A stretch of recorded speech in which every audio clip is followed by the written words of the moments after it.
Saudara terkasih dalam Tuhan Yesus, kita ada dalam Minggu Sengsara ke-7 dan mari kita siapkan hati kita untuk mendengarkan firman Tuhan. Mari berdoa. Ya Allah Roh Kudus, kami mohon terangilah hati kami Tuhan, agar kami bisa memahami kehendak-Mu yang Engkau sampaikan melalui pemberitaan firman-Mu. Tolong kami Tuhan, agar memasuki Minggu Sengsara ke-7, kami benar-benar dapat menemukan penghayatan yang benar akan seluruh karya keselamatan yang Engkau lakukan dalam Kristus Tuhan kami. Mari Tuhan, kami telah siap untuk mendengarkan firman-Mu. Demi Yesus Kristus kami berdoa. Amin. Saudaraku, pembacaan Alkitab yang telah ditentukan oleh Gereja Masih Injili di Timor terambil dari Injil Matius pasal 21 ayat 1 sampai 11. Saya membacakan terjemahan baru 2. Yesus dielu-elukan di Yerusalem. Ketika Yesus dan murid-muridnya telah mendekati Yerusalem dan tiba di Betfage di Bukit Zaitun, Ia mengutus 2 orang muridnya dengan pesan, "Pergilah ke kampung yang di depanmu itu, dan di situ kamu segera akan menemukan seekor keledai betina tertambat dan anaknya ada di dekatnya. Lepaskanlah kedua keledai itu dan bawalah kepadaku. Jikalau ada orang menanyakan sesuatu, katakanlah, Tuhan memerlukannya. Ia akan segera mengembalikannya." Hal itu terjadi supaya digenapi firman yang disampaikan melalui nabi. "Katakanlah kepada putri Sion, lihat, rajamu datang kepadamu. Ia lemah lembut dan menunggang seekor keledai dan seekor anak keledai beban." Lalu pergilah murid-murid itu dan berbuat seperti yang ditugaskan Yesus kepada mereka. Mereka membawa keledai itu bersama anaknya, lalu mengalasinya dengan jubah luar mereka, dan Yesus pun duduk di atasnya. Orang banyak yang sangat besar jumlahnya menghamparkan pakaiannya di jalan. Ada pula yang memotong ranting-ranting dari pohon-pohon dan menebarkannya di jalan. Orang banyak yang berjalan di depan Yesus dan yang mengikutinya dari belakang berseru, "Hosana bagi anak Daud, diberkatilah dia yang datang dalam nama Tuhan. Hosana di tempat yang maha tinggi." Ketika ia masuk ke Yerusalem, gemparlah seluruh kota itu. Dan orang berkata, "Siapakah orang ini?" Orang banyak itu menyahut, "Inilah Nabi Yesus dari Nazaret di Galilea." Demikian jauh pembacaan Alkitab bagi kita. Kata Yesus, yang berbahagia adalah mereka yang mendengarkan firman Allah dan memelihara dalam hidup setiap hari. Saudara-saudaraku yang terkasih, pada Minggu Sengsara ke-7 ini, tema yang ditentukan adalah Raja Damai yang lemah lembut. Salam saudara terkasih, juga anak-anak yang sangat saya kasihi dalam Kristus.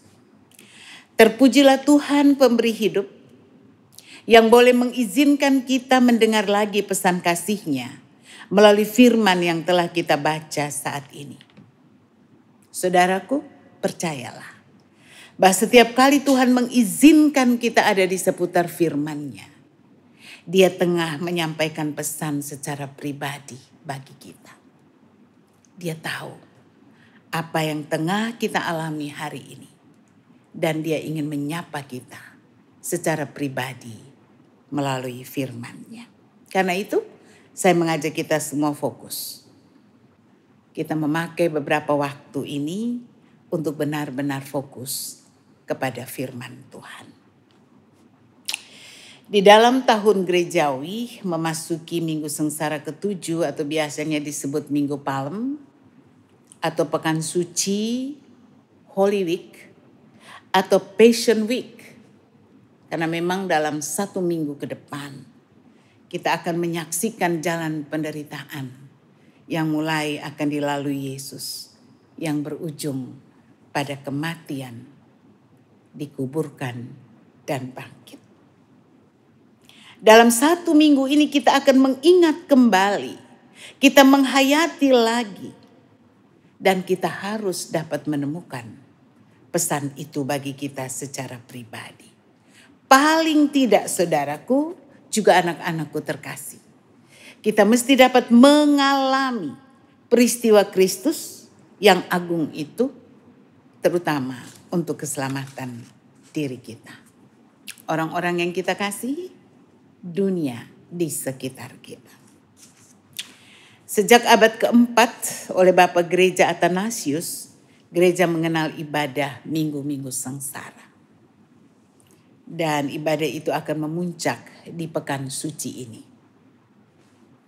Yesus masuk Yerusalem dielu-elukan dengan sangat luar biasa. Yesus kemudian menyucikan bait Allah dengan sikapnya yang sangat tegas. Yesus makan perjamuan terakhir dengan murid-muridnya. Mengalami pengkhianatan Yudas Iskariot. Yesus di Getsemani dengan gentar. Dengan doanya yang sangat terkenal. Jadilah kehendakmu dan bukan kehendakku. Kita ingat peristiwa itu? Tetes keringatnya berubah menjadi darah. Yesus mengalami stres yang sangat tinggi. Yang membuat ada pembuluh-pembuluh darahnya yang pecah. Sehingga keringatnya berubah menjadi darah. Yesus menjalani jalan sengsara setelah diputuskan hukuman mati. Yesus dikuburkan. Yesus bangkit. Itulah isi pekan suci yang segera akan kita jalani. Saudara terkasih, bagaimana cara kita merenungkan semua peristiwa dalam pekan suci ini akan memberi nilai dalam penghayatan kita akan makna Jumat Agung dan Paskah. Karena itu semua umat Kristiani, marilah kita mengambil saat teduh tersendiri secara pribadi dengan sadar bahwa di minggu ini kita perlu membatin, kita perlu tenang, kita perlu hening, kita perlu menghayati kembali penderitaan Kristus bagi keselamatan kita. Mari kita simak kisah ini yang ditutur penginjil Matius bagi kita. Ketika Yesus dan murid-muridnya telah mendekat ke Yerusalem.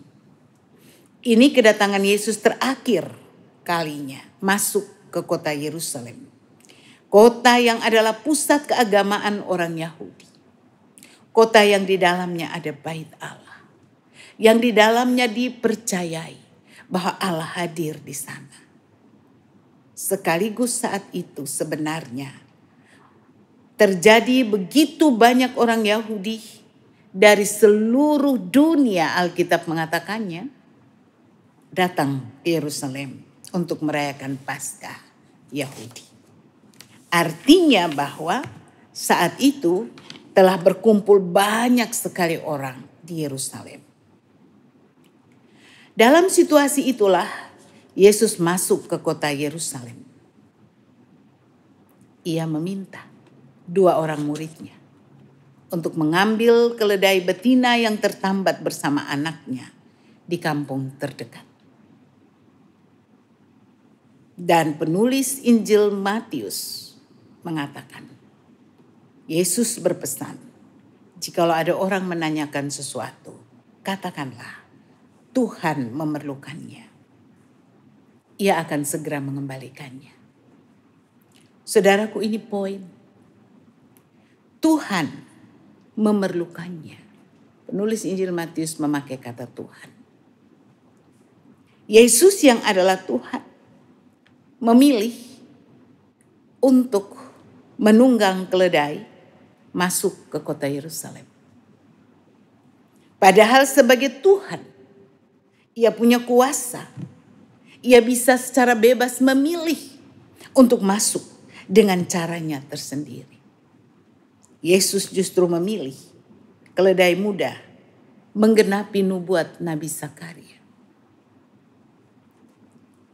Poin ini mengingatkan saya dan saudara sekalian bahwa apa yang dilakukan Yesus selalu dalam ketaatan pada rancangan Bapa di sorga untuk keselamatan dunia ini. Dia tahu apa yang harus dia lakukan dalam ketaatannya. Beda. Katakanlah kepada putri Sion, lihat rajamu datang padamu. Ia lemah lembut dan menunggang seekor keledai dan seekor anak keledai beban. Yesus memproklamirkan kehadirannya sebagai raja. Jelas dan nyata menggenapi apa yang dinubuatkan ini. Tetapi cara dia masuk dalam penggenapan nubuat ini adalah sebuah revolusi. Karena yang biasanya adalah setiap yang berkuasa, dia akan menonjolkan kekuasaannya dengan caranya untuk meyakinkan massa bahwa di pundaknya, pada dirinya ada kekuasaan besar. Kita jangan membayangkan keledai seperti peribahasa yang sering kita katakan seolah keledai itu bodoh, keledai itu dungu.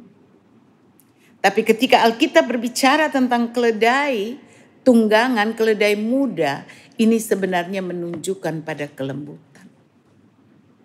Ketika Yesus menunggang seekor keledai muda, saudaraku, dia memproklamirkan kepada dunia bahwa dia raja di atas segala raja yang memerintah dalam kelembutan, dalam kasih, dalam kedamaian. Kita belajar dari poin kedua ini. Kita belajar dari Yesus bagaimana ia memakai kekuasaannya secara mutlak, tetapi merangkul semua orang yang ada di sekitarnya. Tuhan Yesus melakukan sesuatu yang besar, yang menjadi teladan bagi saya dan saudara. Ketika dunia hari ini mengejar kekuasaan untuk menonjolkan kepada dunia segala kehebatan yang sebenarnya tidak patut juga untuk dilakukan. Ketika Yesus masuk Yerusalem, ia seolah menunjukkan bahwa jikalau Allah mau menunjukkan kemuliaan kuasanya, maka tidak ada apapun yang dapat membatasinya. Jikalau Allah tampil dalam keagungannya, dia akan memancarkan daya kuasa yang memikat dan mengikat semua orang untuk datang padanya. Beda kan saudaraku? Jikalau ada seorang penguasa, dia bepergian ke suatu tempat, tentu segalanya telah disiapkan. Bagian protokol telah menyiapkan segala sesuatu, bahkan pengikutnya menyiapkan dan menggerakkan massa untuk menantinya, menunggunya. Banyak anak-anak kecil, anak-anak sekolah berdiri di pinggir jalan menjadi pagar betis untuk menyongsong sang penguasa. Yesus tidak demikian. Sama sekali. Kuasa Allah dalam dirinya, keagungannya mengikat hati banyak orang. Mereka datang dengan sendirinya. Tidak pernah diajak, tidak pernah dipaksa apalagi. Daya tarik dan kuasa Yesus Dalam kelembutan, dalam kasih, dalam kedamaian itulah menjadi kunci kehadirannya sebagai Raja Damai. Saudaraku, menarik. Saya melihat hal yang mungkin dipandang kecil ketika Yesus berpesan kepada murid-muridnya. Jikalau ada yang bertanya, katakan, Tuhan memerlukannya dan Dia akan mengembalikannya. Bapak mama, para orang tua, juga anak-anakku. Ini pelajaran dasar dari bagaimana kita membangun etika hidup bersama orang lain. Ada sopannya. Ketika kita membutuhkan sesuatu, kita katakan. Dan setelah kita diberi pinjaman, kembalikan. Ini pelajaran yang paling dasar tentang bagaimana kita hidup dengan orang lain. Ini pesan moral yang diberikan Yesus. Kecil memang. Tapi ini mesti menjadi pegangan hidup kita. Saya terpana pada bagian ini.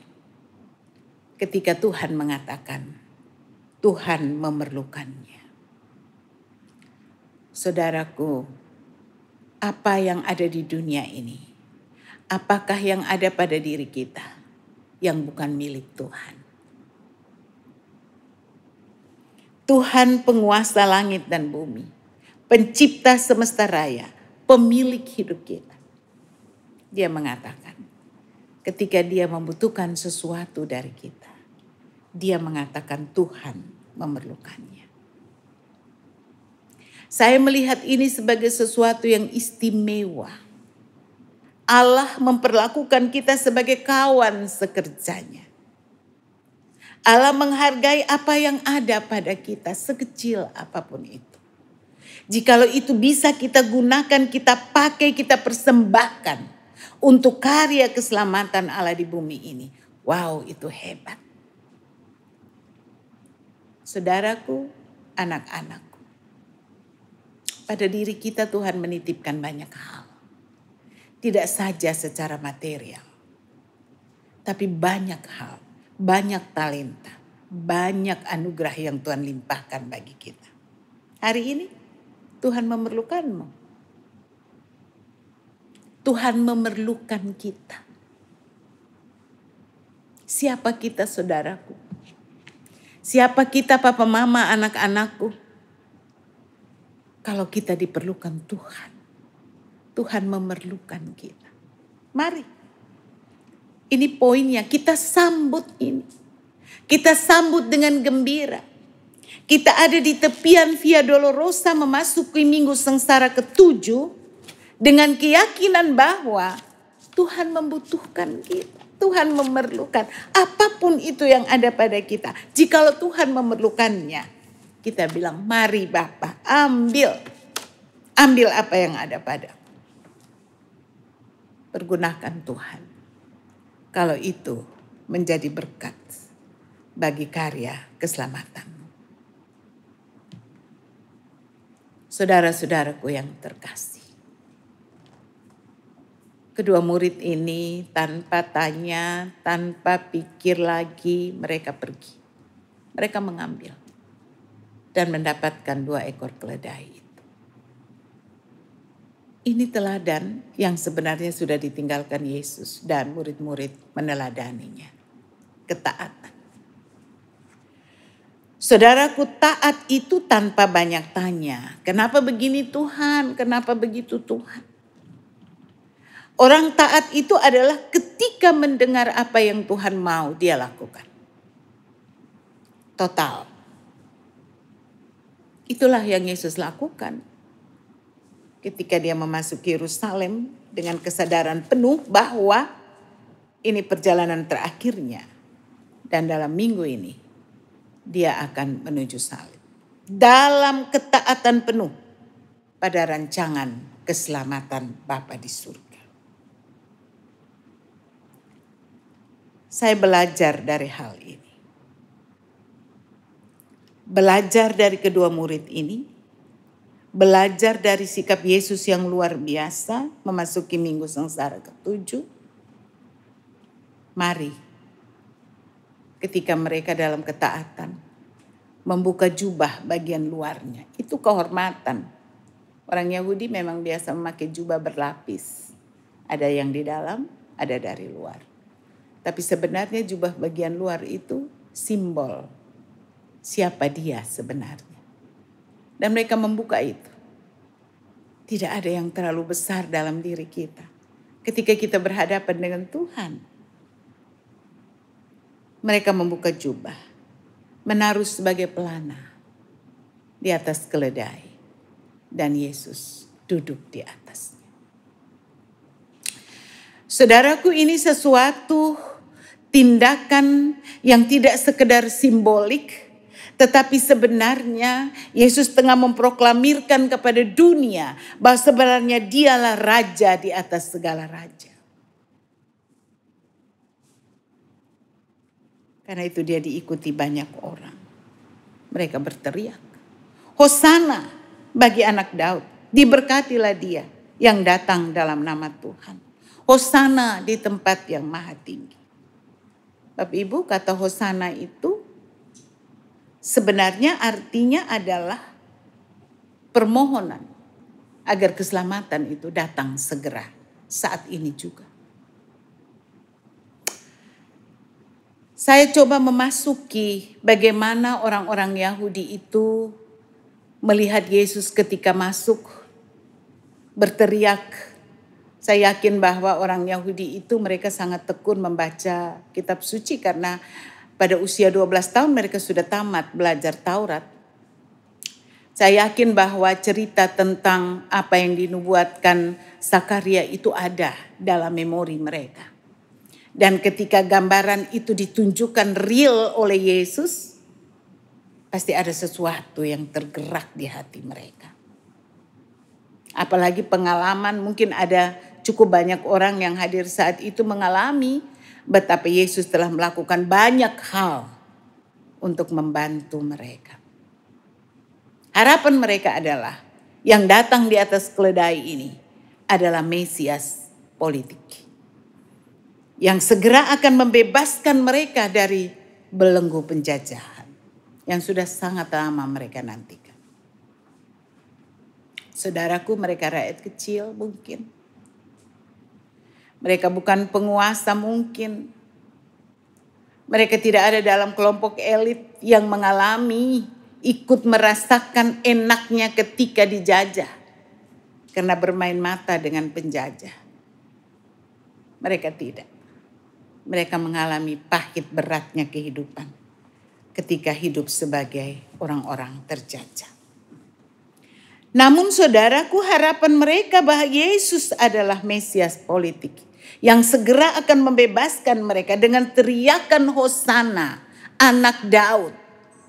Bayangan mereka adalah Yesus seperti Daud yang begitu hebat, mengalahkan musuh-musuh dan mampu menyatukan Israel raya. Sebenarnya apa yang mereka harapkan itu benar. Yesus adalah Mesias. Tetapi Mesias yang jauh lebih besar dari sekedar yang mereka harapkan. Mesias yang membebaskan mereka tidak hanya atas penjajahan fisik, tapi juga seluruh totalitas hidup mereka dimerdekakan. Tetapi cukup sulit, sangat sulit. Saya membayangkan kalau kita Bapak Ibu ada dalam tekanan penderitaan, maka kecenderungan manusiawi kita adalah segera keluar dari tekanan itu. Itulah yang diteriaki oleh orang banyak saat itu. Mereka ingin keluar, mereka ingin bebas. Mereka ingin lepas.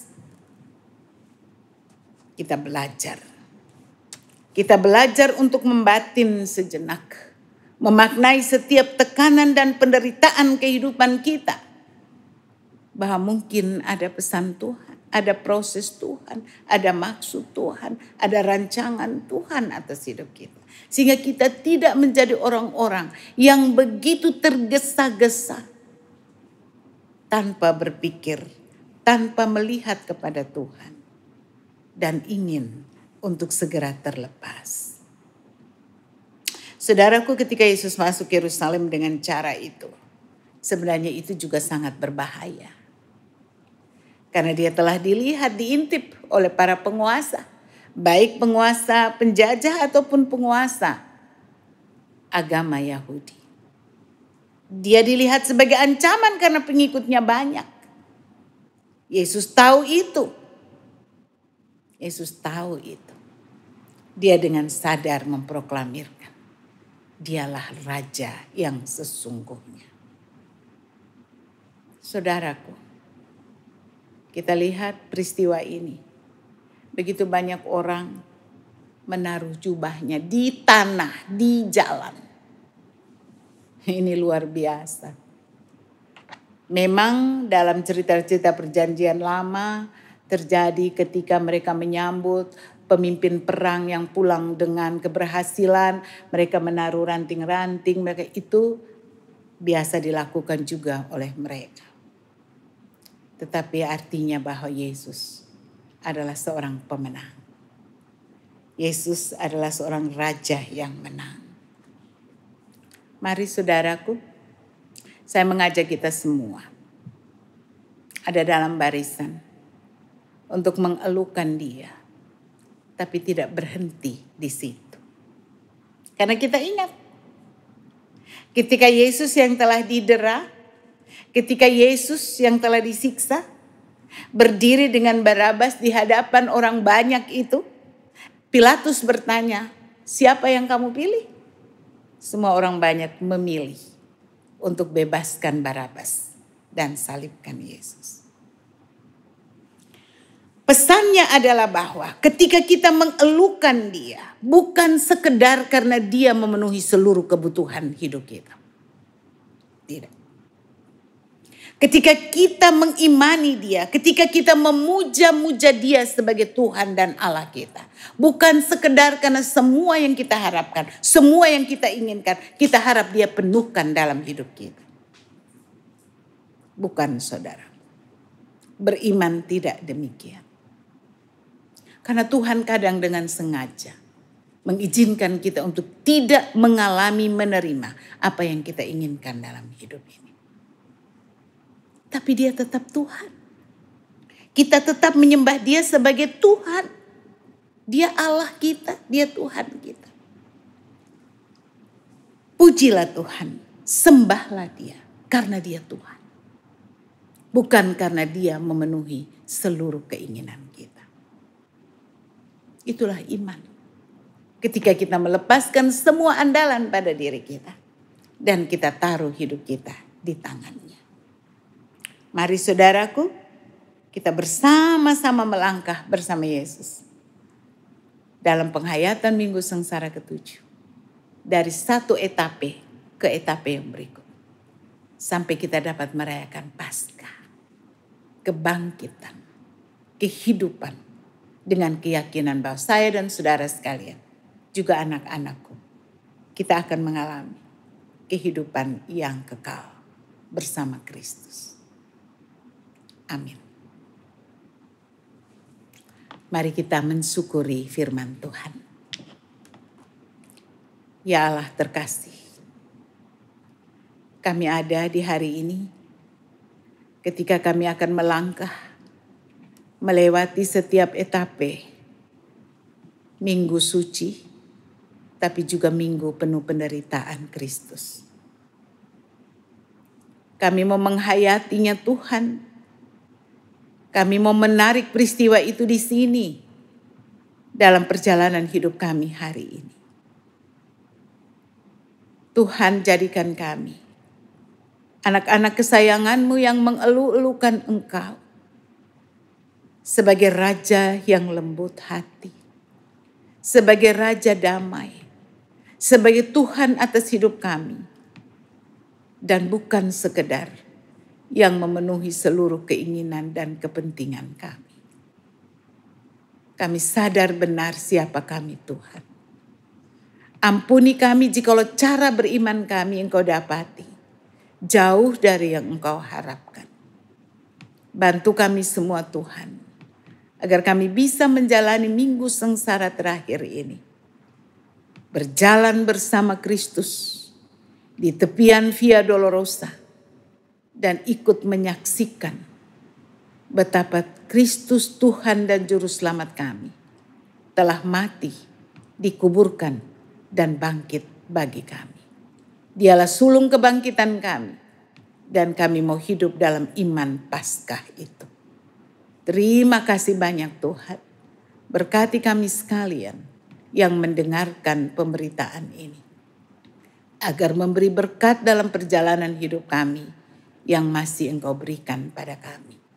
Demi dan dalam nama Yesus Kristus Tuhan, yang telah bersengsara mati dan bangkit bagi kami berdoa. Amin.